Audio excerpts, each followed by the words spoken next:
I've got a lot of years of doing computer graphics.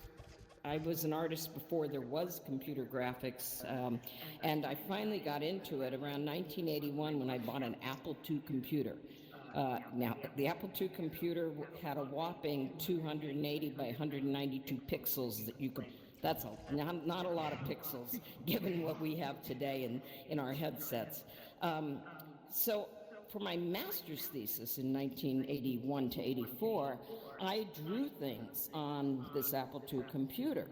And you can see me there with the graphics tablet. That was probably, that was a bunch of magnetic wires. It weighed about 30 pounds, and it was very, very expensive. I borrowed it from a computer store, and they let me have it for the time of my, my thesis. So here's back then we had to beg or borrow or get donated equipment so that we could use it.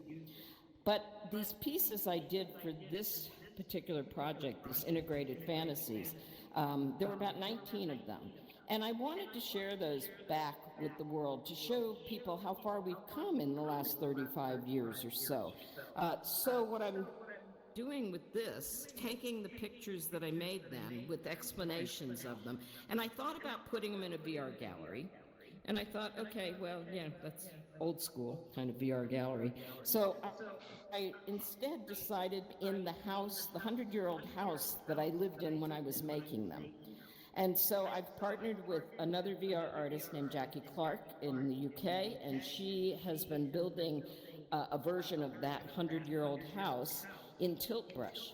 And then what we're going to be doing is artwork will be inside the house. The house will kind of stay fairly neutral, white, and then the images will be there with explanations about them and what they were supposed to evoke at that time.